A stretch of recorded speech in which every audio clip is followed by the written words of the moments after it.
know it's the middle of the night, and I look like it's the middle of the night, and I sound like it's the middle of the night. But I just posted a post on Facebook and Instagram, and it was just 3 pictures: an open door, keys, and a launch pad, in the sense of the picture I used was a rocket ship. And I was just going to leave the pictures and just go about my business, again, because it's late and I'm tired. But I just, obedience is an open door in and of itself. Welcome to the 2 people who are awake at this wonderful non-witching hour.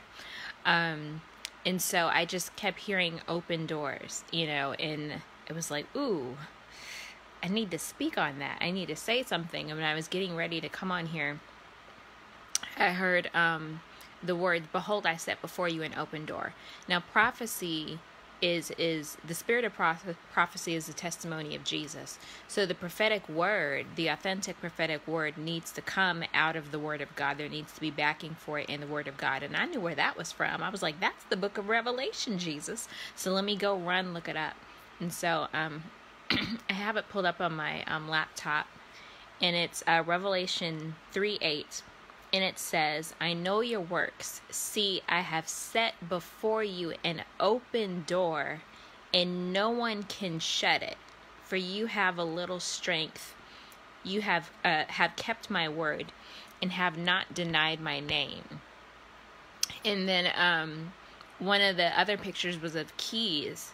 And immediately, and even some of the language is a little bit similar, but immediately my mind went to Isaiah 22:22, and the New Living Translation says, "I will give him the key to the house of David, the highest position in the royal court.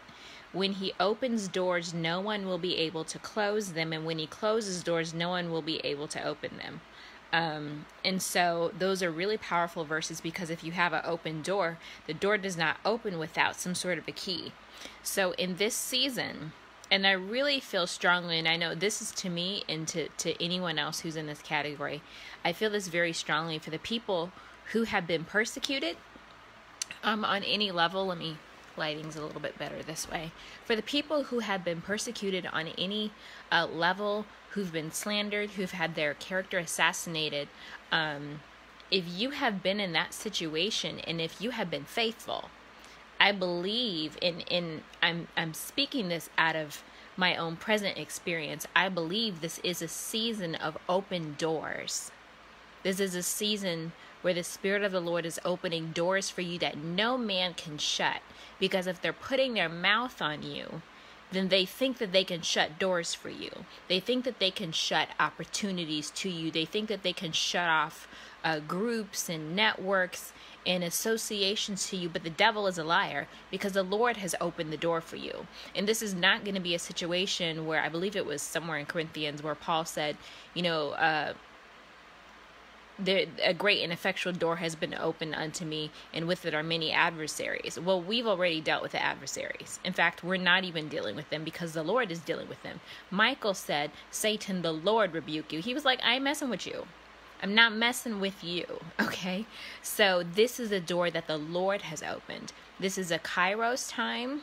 This is an appointed set time of heaven where the Lord is opening doors, and he's giving you keys. He's giving you keys to be able to open things in the Spirit. He's giving you keys to be able to close things in the Spirit. I highly recommend you reading this book, Supernatural Access by Ryan Lestrange. My copy's a little beat up, spilled some tea on it in the car, but it's an excellent read. It's a book the Lord had me read last year and has me sort of rereading this year. And so he gives you keys, because you need keys in order to go into certain rooms, to be in certain places. Your gift will make room for you, but some rooms you need keys to get into. And so he's giving you open doors. He's giving you keys. He's giving you the power to open and to close doors. And at the same time, a similar picture to an open door is like a launching pad, because that was the other word that came to mind. So this is a season of a launching pad, okay, where all of the things, it's kind of like a catapult. And I know Prophet Rodrigo Zabla gave a word about that earlier this year, but it's kind of like all the things that came against you, all the things that were trying to pull you back like a bow, like in archery. They thought it was going to hold you down. They thought it was going to pull you back. They thought you were down for the count. But this is your launching season. People who counted you out, people who wanted to snuff out your name, to destroy your reputation, to just take you out reputationally, ministerially, and sully your character. God is like, no, no. And all of those people should be careful, because there is a warning from heaven. There are spiritual laws, spiritual principles that are in place.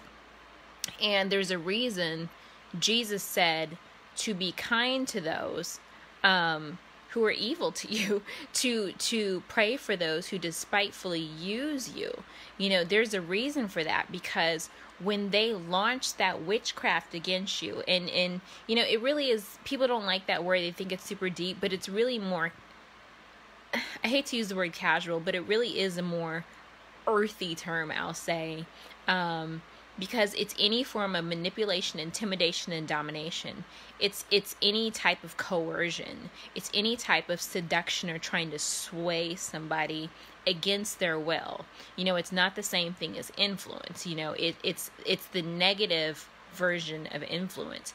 And so people who have tried to do that, to speak against you, to speak evil of you, to speak evil judgments that the Spirit of the Lord did not cause them to speak, when you speak blessings over those people, it bounces off of them. It's like it ricochets off of them in the spirit, because it can't stick to someone who is not in right standing with the Father, who's not in alignment with heaven. If I am slandering someone, if I am persecuting someone, heaven is not backing me. Heaven is not influencing me.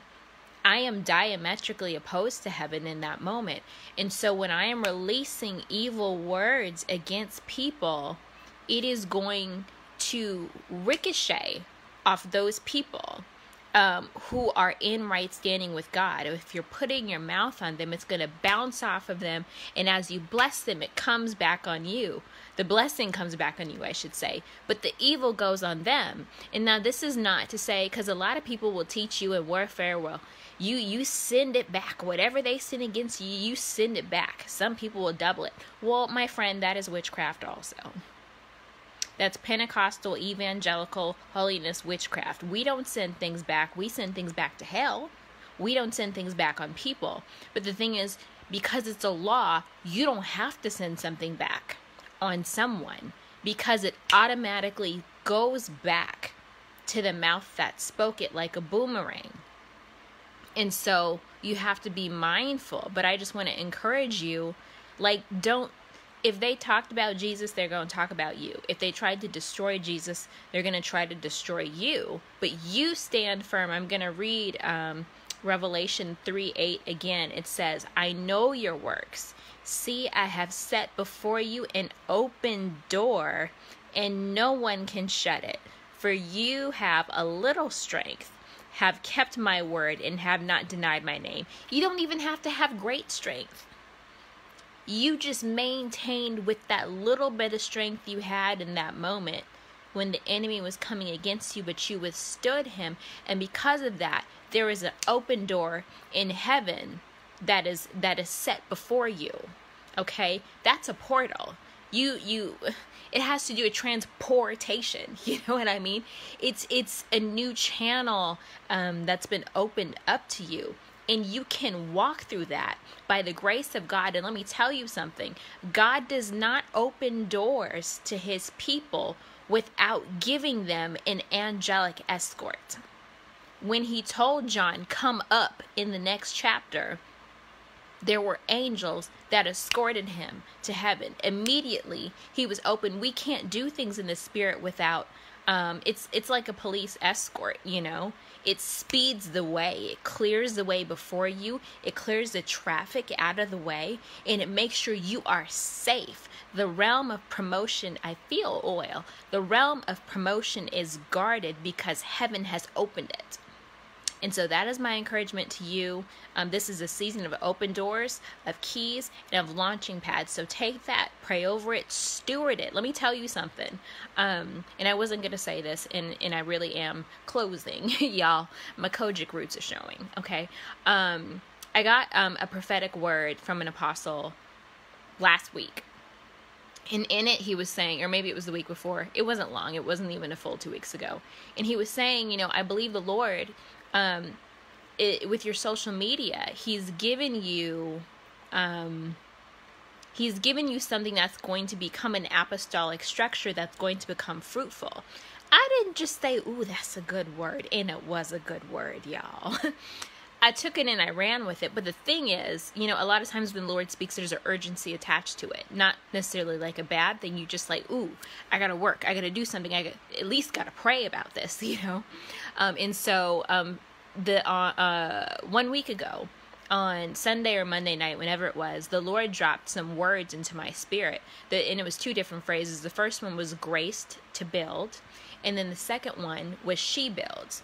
Now, in a week, I have thrown up a new social media platform for godly women, for entrepreneurs, for ministers, bloggers, branders, all of that, and namely targeting women of color, you know, and focusing on that. We're doing our first interview tomorrow night at 7 p.m. Well, I guess that's technically tonight, April 1st at 7 p.m., interviewing Zemi Stewart. And I'm getting ready to host a meetup in Charlotte for 10 to 20 women on April 11th or 12th, okay? I took that word and I ran with it. It was clear. The vision was clear. And what I didn't even realize was that the word of the Lord that I believe the Lord highlighted to me months ago was build. So when he gives you a vision, when he gives you a word, you don't just say, ooh, that's good. That sounds good. That's a false positive. That's a false pregnancy. It's like Queen Mary, you know, before the original Queen Elizabeth, who thought she was pregnant. No, sweetheart, that's the book of Isaiah. What is it, chapter 60, where you just got wind. You're not pregnant. It's a false negative. But when you take that word and you actually steward the word, when you do something with the word, that's when you begin to see the Lord, what's the word? I don't want to say cooperate with you, because you're cooperating with heaven. And so I don't want to belabor this.